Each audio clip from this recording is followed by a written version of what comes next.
तक हमारा सफर छोटी छोटी सफरी दुश्वारियों के सिवा बखैर खूबी तय हुआ था और यही ख्याल था कि आइंदा भी किसी बड़ी रुकावट के बगैर हम बर्मा क्रॉस कर जाएंगे।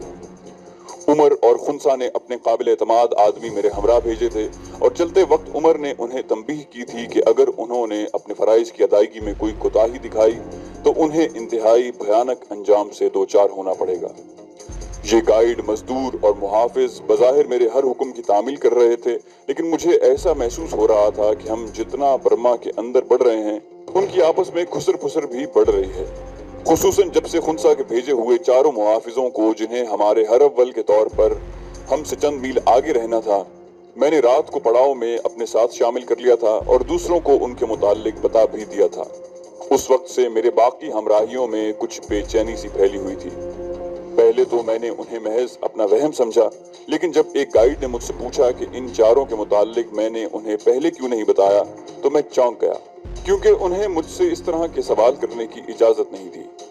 मैंने गाइड को डांटते हुए कहा कि वो खुद भी समझ ले और दूसरों को भी बता दे कि वो उमर और खुनसा के अहकाम के मुताबिक सिर्फ अपने काम से काम रखें। मेरे हमराह और कितने लोग हैं और उनके क्या फराइज हैं, ये जानना उनके लिए कतन जरूरी नहीं। अगर वो इस सफर में मेरे हमरा नहीं जाना चाहते तो बेशक वापस चले जाएं। मैं उमर और खुनसा को यहीं से उनके वापस जाने की इत्तला भिजवा दूंगा और उनका जो भयानक हशर होगा उसके तमाम तर जिम्मेदार वो खुद होंगे।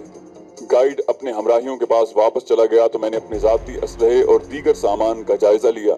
मेरे पास पिस्टल, 200 राउंड्स, हैंड ग्रेनेड्स और रास्ता साफ करने के बड़े खंजरों के सिवा कुछ न था। मैं अकेला सिर्फ एक जीप और उस पर लदा सामान अपने हमरा ले जा सकता था। रास्ता मेरे लिए बिल्कुल अनजान था। अगर डाकुओं या फौजियों से मुठभेड़ हो गई तो इस असलहे के साथ मैं कितनी देर तक अपना दिफा कर सकता था। मेरे सामने सिर्फ दो ही रास्ते थे। अव्वल ये कि मैं हमराहियों के दिल में खुनसा और उमर के इंतकाम का डर पैदा करूं और उन्हें अपने हमराह चलने पर मजबूर करूं, और ये मैंने कर दिया था। दूसरा रास्ता ये था कि मैं उनके दिल में छुपे हुए इस खौफ की वजह जान सकूं जो खुनसा के भेजे चार मुहाफिजों की वजह से उनके दिलों में पैदा हुआ था। चंद मिनट सोचने के बाद मैंने गाइड को बुलाया और पूछा कि बजाय खुश होने के कि हमारे काफिले में चार और मुहाफिज भी हमारे साथ हैं, ये लोग परेशान क्यों हैं? गाइड ने पहले तो मुझे टालते हुए कहा कि ऐसी कोई बात नहीं, लेकिन जब मैंने उसे मजीद कुरेदा और कहा कि इस काफिले के सालार की हैसियत से मेरा फर्ज है कि अपने हमराहियों की परेशानी का सबब जानूं और जहां तक मुमकिन हो उनकी परेशानी का सद्देबाब करूं, तो गाइड फट पड़ा। वो बोला कि जनाब, ये चारों लाउस के छापा मार हैं और खुनसा के लिए काम करते हैं। इन चारों ने 2 माह कबल हमारे 3 साथियों को सिर्फ इस जुर्म में गोलियों से भून डाला कि उन्होंने हिरोइन की खेप का उनका हिस्से का वजन उठाने से इनकार कर दिया था। वो तीनों पहले ही अपने हिस्से का बोझ उठाए हुए थे। इनकार तो एक ने किया था, लेकिन अपने खिलाफ गवाह खत्म करने के लिए उन्होंने तीनों को मार डाला और खुनसा को जाकर बताया कि वो माल लेकर भाग रहे थे। इसलिए उन तीनों को उन्होंने खत्म करके माल बचा लिया। यहाँ हमारे साथियों में मरने वालों में से एक का भाई भी शामिल है। उसने गुज़श्ता रात उनके आने के बाद उनसे अपने भाई को हलाक करने की वजह पूछी तो उन्होंने कहा कि पड़ाव के बाहर आओ, जरा घूम फिर कर आते हैं, वहीं तुम्हें वजह भी बता देंगे। हमारा साथी उनके साथ तो न गया, लेकिन उसने दूसरे तमाम साथियों को ये बात बता दी। उसी वक्त से काफिले में बेचैनी फैली हुई है। मैंने आपका पैगाम सब तक पहुंचा दिया है और सबका एक ही जवाब है कि आपकी हुक्म उदूली की सजा या माफी खुनसा और उमर हमारी बात सुनकर ही देंगे, लेकिन ये चारों तो अपना भेद न खुलने के लिए आप समेत हम सबको खत्म कर सकते हैं। इसी खौफ से हमारे आधे से ज्यादा साथी यहीं से वापस जाने का फैसला कर चुके हैं।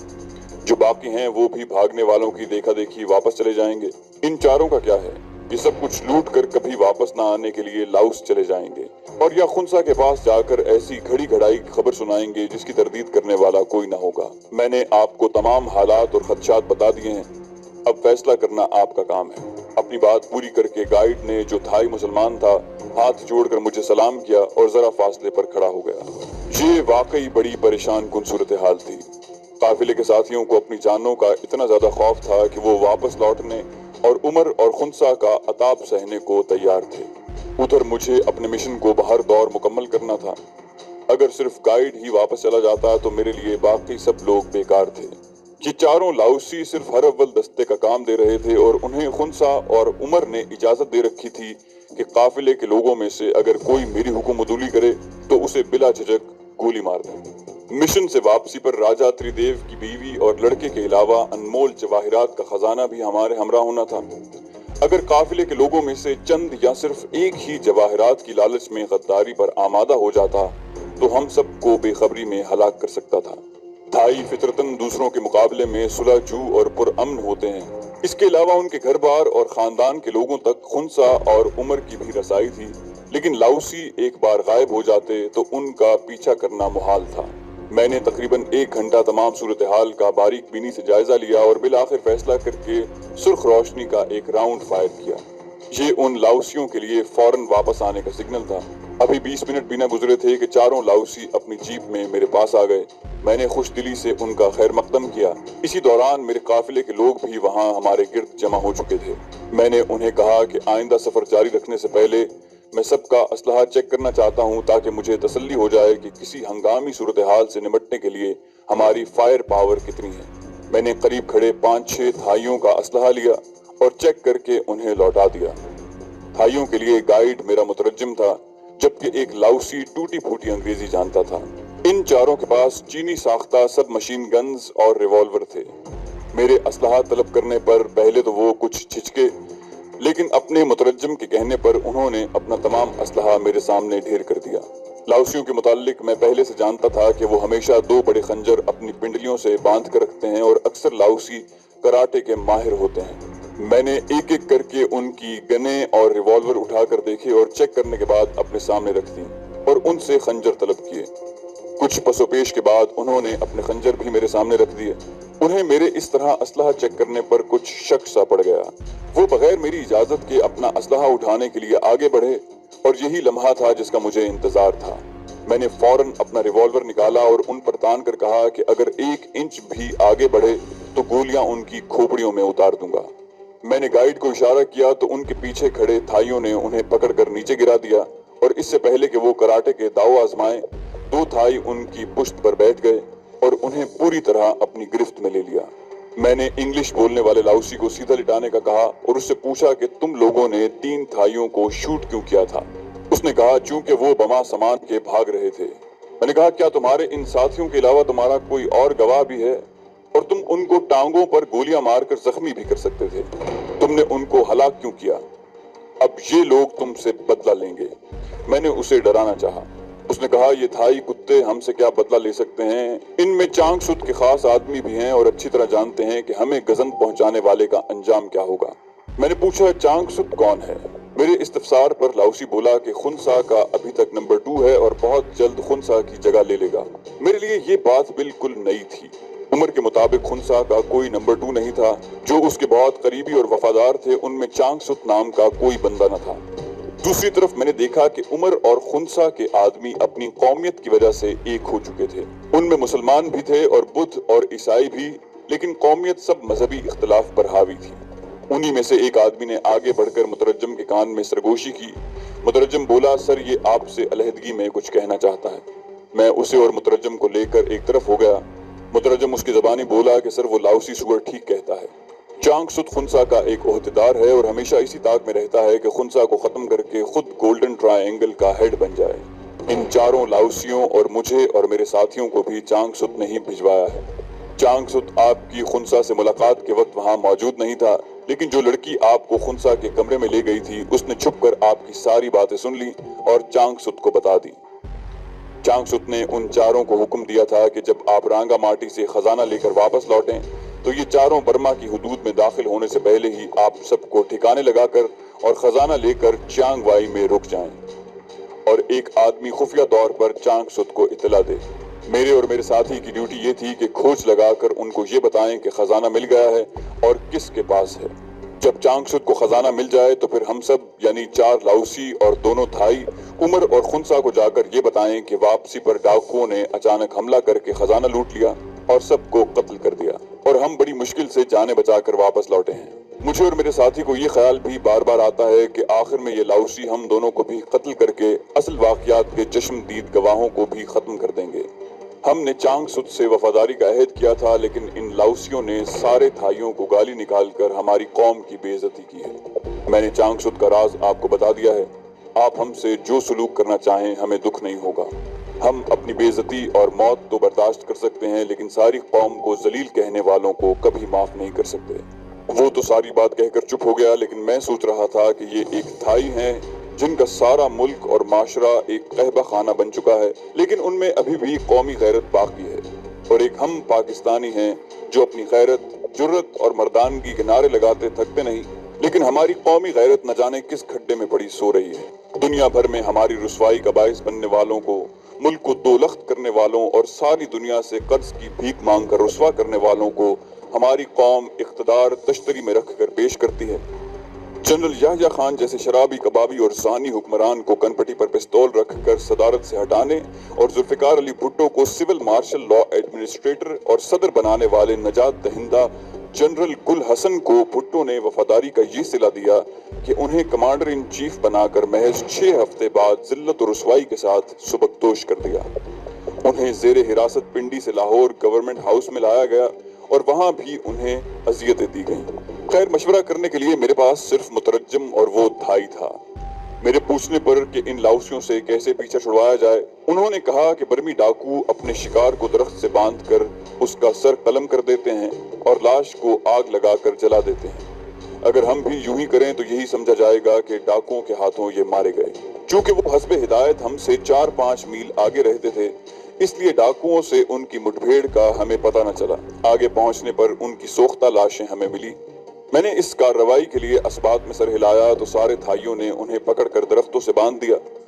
2 تھائی ذرا زیادہ دلیر تھے، آگے بڑھے اور اپنے خنجروں سے ان کے سر قلم کر دیے اور لاشوں پر پیٹرول چھڑک دیا۔ میں نے ان دونوں تھائیوں کو جو چانگ سُت کو حلف وفاداری دے چکے تھے کہا کہ وہ لاشوں کو جلائیں۔ وہ دونوں ماچس لے کر لاشوں کی طرف گئے تو میں نے ایک لاؤسی کی سب مشین گن اٹھائی اور ان دونوں پر گولیوں کی بوچھاڑ کر دی۔ دونوں وہیں ڈھیر ہو گئے۔ مجھ پر غداری کی سازش عیاں ہونے کے باعث جنون چڑھا ہوا تھا۔ سارے تھائی سراسیمہ اور خاموش کھڑے تھے۔ میں نے چلا کر مترجم کو کہا کہ سب کو بتا دے کہ یہ دونوں بھی غدار اور اسی سزا کے مستحق تھے۔ میں حکم عدولی اور غداری ہرگز برداشت نہیں کر سکتا۔ میرا فیصلہ اور عمل سب نے دیکھ لیا ہے۔ جس کو اس سے اختلاف ہو وہ یہیں سے واپس چلا جائے۔ میں کچھ نہیں کہوں گا، لیکن آئندہ اگر کسی نے غداری یا حکم عدولی کے متعلق سوچا بھی تو اس کا بالکل ایسا ہی حشر ہوگا۔ مترجم خاموش ہوا تو میں نے دیکھا کہ سارے تھائی ہاتھ جوڑے اور سر جھکائے اونچی آواز میں اپنی زبان میں مسلسل کہے جا رہے تھے کہ ایسا نہیں ہوگا، ایسا نہیں ہوگا۔ حالات نے یکلخت کچھ ایسا پلٹا کھایا تھا کہ نہ چاہتے ہوئے بھی قتل و غارت کا سلسلہ شروع ہو گیا تھا۔ میرے وہم و گمان میں بھی نہیں تھا کہ خنسا اور عمر کے بھیجے ہوئے یہ اعتباری آدمی درپردہ کتنی بڑی سازش کے کردار تھے۔ اگر وہ اپنے مقاصد میں کامیاب ہو جاتے تو خنسا اور عمر کیا کرتے؟ بس چند لمحے گڑنے کے بعد خاموش ہو جاتے۔ ان کے لیے انسانی زندگیوں کی کوئی قیمت نہیں تھی۔ انہوں نے نہ تو کوئی تحقیقاتی کمیشن تشکیل دینے تھے اور نہ ہی خود اصلیت جاننے کی کوشش کرنی تھی۔ ہم سب کی موت ان کی روزمرہ زندگی کا ایک حصہ تھی۔ میں نے تھائی مترجم کو کہا کہ دونوں تھائیوں کی لاشوں پر بھی پیٹرول چھڑک کر سب کو آگ لگا دی جائے۔ اس کام سے فارغ ہو کر میں نے ایک خط عمر کے نام لکھا جس میں درپیش آنے والے تمام حالات کی تفصیل لکھی۔ چانگ سُت کی سازش اور خنسا کے متعلق اس کے ارادے لکھ کر عمر کو مشورہ دیا کہ وہ فوری خنسا سے ملے اور کہے کہ اس لڑکی پر جو مجھے خنسا کے پاس لے گئی تھی ذرا سختی کرے تو وہ چانگ سُت کے متعلق سب کچھ بک دے گی۔ یہاں میں یہ عرض کرتا چلوں کہ یہ خط میں نے قافلے کے سامان رسد میں سے پیاز لے کر اس کے پانی سے لکھا تھا جس کے خشک ہونے پر لکھائی بالکل غائب ہو گئی تھی۔ ایک دوسرے کاغذ پر عام روشنائی سے میں نے لکھا کہ آگ کی تپش بہت سے پنہا رازوں سے پردہ اٹھا دیتی ہے۔ یہ دونوں خط 2 علیحدہ لفافوں میں بند کر کے میں نے مترجم کو کہا کہ عمر کے بھیجے ہوئے محافظوں میں سے کسی قابل اعتبار اور تیز چلنے والے آدمی کو لے آئے جو عمر تک میرے یہ 2 خط پہنچا دے۔ مترجم ایک تگڑے جوان تھائی کو میرے پاس لے آیا۔ دیگر ہدایات دینے کے علاوہ میں نے اس کو کہا کہ یہ دونوں خط عمر کے بھائیوں یا کسی دوسرے کو ہرگز نہ دے، بلکہ عمر کے گھر کوٹا بارو میں اس کا انتظار کرے اور عمر کے ملنے پر صرف اسے ہی دے۔ میں نے اس تھائی کو سفر کے اخراجات کے لیے $200 دیے۔ چند لمحوں میں وہ پیدل ہی واپسی کے لیے چل پڑا۔ میں نے اسے کہا کہ خط دینے کے بعد اسے واپس آنے کی ضرورت نہیں۔ اب ہمارے قافلے میں سے 7 افراد کم ہو چکے تھے۔ لاؤسیوں کی جیپ میں نے سنبھال لی اور اپنے ساتھ مترجم اور گائیڈ کو بٹھا لیا۔ لاؤسیوں کا سارا اسلحہ بھی میں نے اپنے ساتھ ہی رکھ لیا۔ جب سفر شروع ہوا تو ہماری جیپ سب سے آگے تھی۔ پائی کا علاقہ ہم سے ابھی خاصا دور تھا اور برما میں سفر کے آغاز میں ہی ہم 6 غداروں سے نجات پا چکے تھے۔ میرے خیال میں غداروں کے عبرتناک انجام سے قافلے کے باقی لوگوں نے خاصا سبق حاصل کر لیا تھا اور امید تھی کہ آئندہ سفر بغیر کسی قسم کے حادثات کے طے ہوگا، لیکن بقول شاعر اے بسا آرزو کے خاک شد۔ میں حد المقدور کوشش کر رہا ہوں کہ صرف وہی واقعات بیان کروں جو ہمیں اس مہم کے دوران پیش آئے، لیکن بعض اوقات کچھ واقعات کی وضاحت کے لیے گرد و پیش کے حالات اور اس علاقے کے رسم و رواج پر بھی غور کرنا پڑتا ہے۔ دوسری جنگ عظیم کے دوران برما پر پہلے برطانیہ، پھر جاپان اور پھر برطانیہ اور امریکہ نے قبضہ کیا۔ اس ملک میں بڑی سخت جنگیں لڑی گئیں۔ اس وقت کا ہندوستان یعنی بر صغیر ان ممالک کے لیے سونے کی چڑیا کی حیثیت رکھتا تھا۔ بر صغیر کے قدرتی وسائل، غربت اور مین پاور کی وجہ سے ہی برطانیہ 100 برس سے اسے اپنا غلام بنائے ہوئے تھا۔ جاپان، جرمنی اور امریکہ اس پر اپنے پنجے گاڑنے کے لیے کوشاں تھے، اسی لیے جاپان اور جرمنی نے آزاد ہند فوج بنانے کے لیے سرمایہ دیا تھا۔ اس آزاد ہند فوج کے بانیوں میں سبھاش چندر بوس، جو ایک فضائی حادثے میں ہلاک ہوئے، اور پاکستان کے جنرل محمد اکبر بھی شامل تھے۔ بر صغیر کے مغرب یعنی افغانستان کے راستے تو جرمنی اور جاپان کا ہند میں داخلہ ناممکن تھا۔ مشرقی جانب سے جاپان پیش قدمی کرتے ہوئے انڈونیشیا، سنگاپور اور ملائیشیا کو رونتا ہوا برما میں داخل ہو چکا تھا۔ برطانیہ، جس کا کل رقبہ ضلع ڈیرہ غازی خان سے بھی کم ہے، یہ جنگ صرف بر صغیر کے وسائل، اناج، دولت اور مین پاور کے برتے پر لڑ رہا تھا۔